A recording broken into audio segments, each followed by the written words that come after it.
Caríssimos amigos e irmãos, que a paz do Senhor esteja com todos vocês. Nós estamos chegando ao final desse momento do tempo comum durante o ano, já que na próxima quarta-feira já será quarta-feira de cinzas e nós estaremos iniciando o tempo da Quaresma, que tem também no Brasil a campanha da fraternidade como motivação da nossa conversão. Mas hoje também, dia 11, é dia de Nossa Senhora de Lourdes, embora não se comemore, porque é domingo, e é o dia dos enfermos. Em alguns lugares, por ser carnaval, nesse final de semana, passaram a celebração do dia dos doentes, dia dos enfermos, para uma outra ocasião. Mas é o dia de nós pensarmos sobre o nosso trabalho, a nossa vida, com relação à pastoral da saúde. A pastoral da saúde, que tem uma grande e grave responsabilidade de ser esse sinal dessa presença da igreja junto aos enfermos, quer nos hospitais, quer nas clínicas, quer nas suas residências, quer nas suas casas. Que não faltem justamente nossos agentes da pastoral da saúde para levar a palavra, a consolação às famílias e às pessoas enfermas de nossas paróquias, quer estejam nas suas casas, quer estejam nos hospitais ou em tratamento.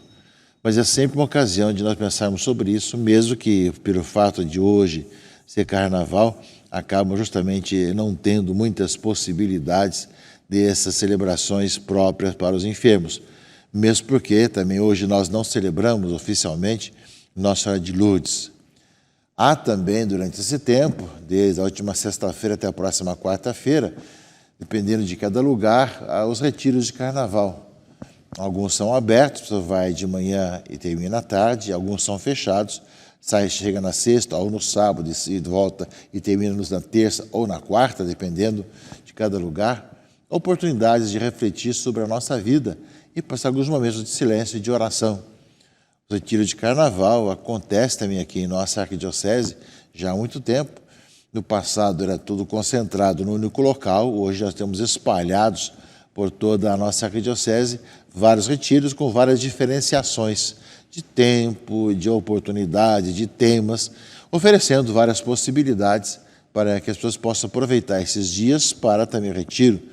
E é claro, aqueles que vão para o divertimento que o façam com responsabilidade e como bons cristãos também. Portanto, um final de semana bastante cheio de atividades, Dia dos Enfermos, dia de Nossa Senhora de Lourdes, ao mesmo tempo retiro de carnaval, e o momento de nós darmos testemunho, no meio disso tudo, no meio das alegrias que existem nesse tempo, sermos bons cristãos. E nos prepararmos muito bem para que na próxima quarta-feira comecemos a Quaresma como dia de jejum e abstinência. Quarta-feira de cinzas, ao recebermos cinzas sobre as nossas cabeças. E tanto hoje como na próxima quarta-feira, nós vamos ter o anúncio também da campanha da fraternidade. Nesse ano, o tema é Fraternidade e Amizade Social. E o lema, vós sois todos irmãos e irmãs. É justamente, meus irmãos e irmãs, um tema que vai contemplar a carta encíclica do Papa Francisco sobre essa fraternidade humana, Fratelli Tutti. Ou seja, a importância da igreja viver a fraternidade e levar o nosso mundo a também viver um mundo de irmãos. De tantas guerras, tantas brigas, tantas matanças, tantas violências, tantas questões de interesses econômicos, de poder, tantas questões todas, nós ansiamos por um mundo de irmãos verdadeiros, que se querem bem e se ajudam mutuamente.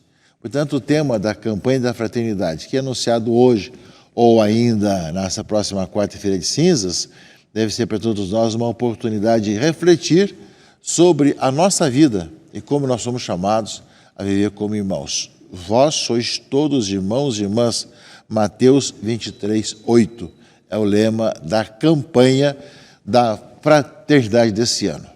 Mas a liturgia desse sexto domingo, que é o último desse tempo agora, antes da Quaresma, meus irmãos e irmãs, nos fala também daquilo que nós, de uma certa forma, vamos viver muito no tempo da Quaresma, que é a vida de conversão. Fala um pouco da questão da lepra.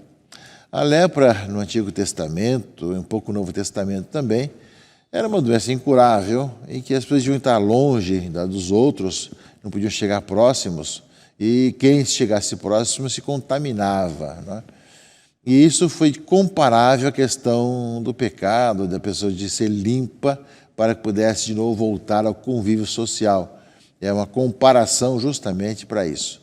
Sabemos que modernamente a doença de Hansen tem toda uma conotação muito diferente, né? Ela é bem tratada, tem cura, enfim, as várias questões. Mas na época do Antigo Testamento, na época de Jesus, tinha toda a sua conotação própria. Inclusive, na liturgia desse sexto domingo, nós temos duas possibilidades de escolha de leituras de primeira leitura. Uma do Levítico e outra do livro de Reis. São duas leituras que podem ser escolhidas, ou uma ou outra. Os folhetos litúrgicos escolheram muito mais a do Levítico, mas pode também ser a do livro dos Reis, também que é possível. E o Evangelho fala também da cura do leproso, portanto, a ligação entre uma e outra.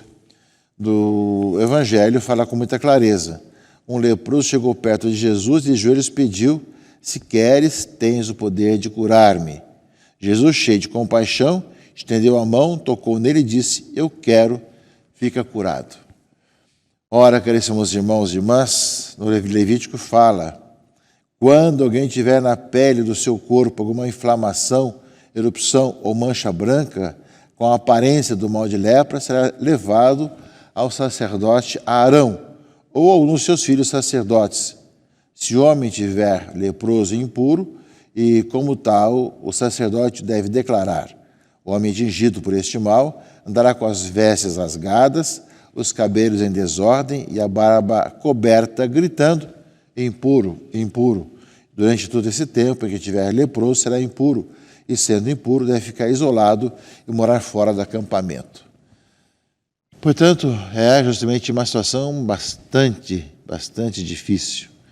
Declarando uma pessoa leprosa, não podia chegar perto dos outros, e não só isso, como também devia gritar que era impuro e não viver mais na comunidade. Isso, para nós, meus irmãos e irmãs, embora seja uma questão da época, por uma questão de uma doença incurável, nós sabemos, né, que isso tornou-se para nós um pouco símbolo daquilo que o pecado faz na nossa própria vida. Nos tornamos impuros, ficamos fora da comunidade. E ainda mais, aquele que chegasse perto de alguém assim, também ficava impuro também. Mas, no entanto, no Evangelho fala que Jesus deixa com que o leproso se aproxima e o toca. Jesus assume justamente essa responsabilidade de tocar, de assumir o nosso pecado, a nossa vida, e vem para nos curar. Quero, fica curado.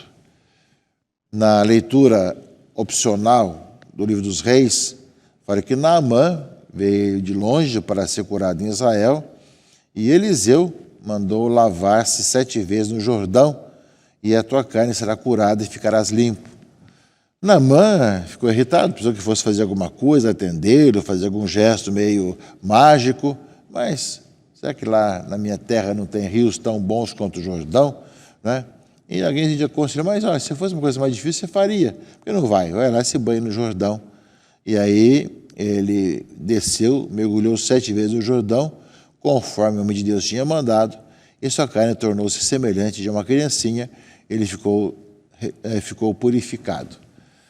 Portanto, caríssimos amigos e irmãos, a palavra de Deus, tanto as duas leituras opcionais do Antigo Testamento como do Evangelho, nos fala dessa presença de Cristo que, através dos sacramentos, aqui no caso dos 7 vezes, né, vai nos transformando e renovando as nossas próprias vidas. Ele veio para assumir as nossas dores, os nossos pecados e nos purificar de todo o mal, nos fazer homens e mulheres novos.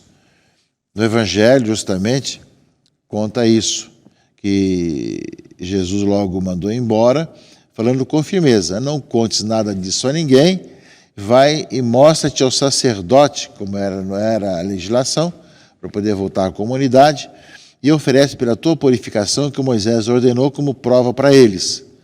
Porém, ele foi e começou a contar e a divulgar muito o fato. Por isso, Jesus não podia mais entrar publicamente numa cidade. Ficava fora em lugares desertos e de toda parte vinham procurá-lo. O desejo da cura, de uma vida nova, experiência, meus irmãos e irmãs, que nós vamos também fazer sempre, mas que na Quaresma é um tempo favorável. Eis o tempo favorável, eis o dia da salvação. A Quaresma começa na próxima quarta-feira, de uma boa confissão, que nos lave de nossos pecados, que nos faça retomar a vida de comunidade, nos faça experimentar, realmente ficarmos novamente puros de nossos pecados e não deformados pelos nossos pecados. É bem essa experiência que a Quaresma vem nos trazer, esse lavar-nos na água do batismo, na água batismal, renovar as promessas batismais, depois experimentarmos também a reconciliação e o perdão. Vivamos intensamente, meus irmãos e irmãs, Jesus passa fazendo o bem.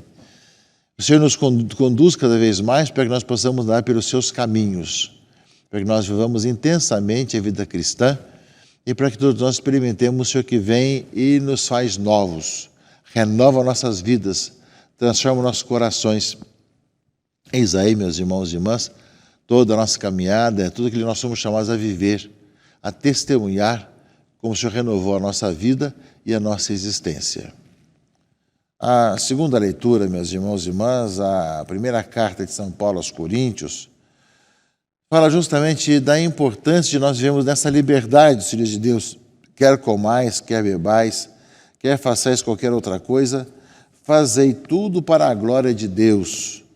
Não escandalizeis ninguém, nem judeus nem gregos, nem a igreja de Deus.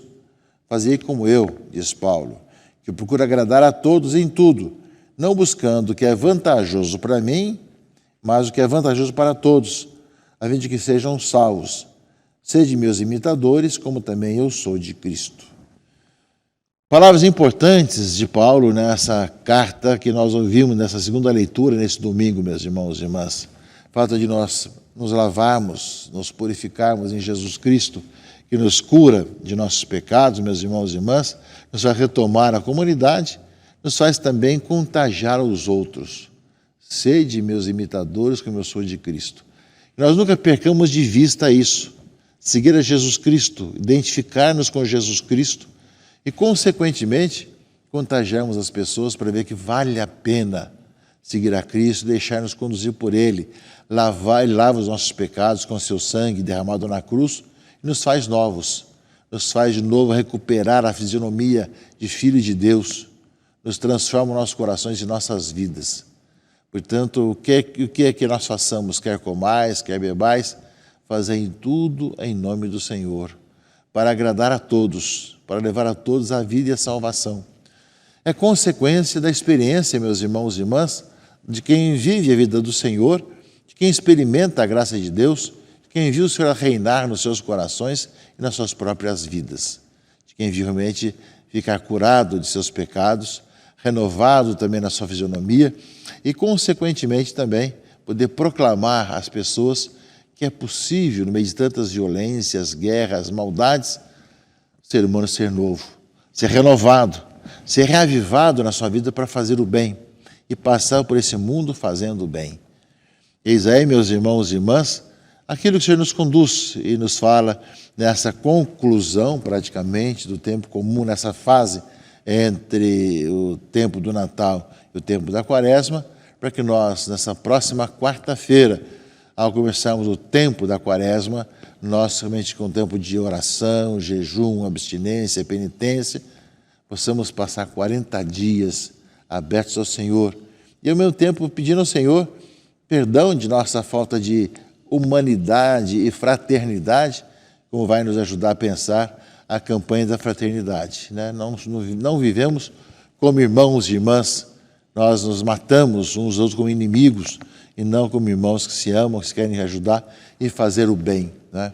Vós sois todos irmãos e irmãs, diz o lema da campanha da fraternidade que vamos iniciar nessa próxima quarta-feira. Meus irmãos e irmãs, preparemos-nos, portanto, seja com o retiro espiritual, seja com nossos divertimentos, preparemos para começar nessa quarta-feira a Quaresma e a campanha da fraternidade. Recebamos cinza sobre nossas cabeças e começamos com toda a igreja esse tempo favorável.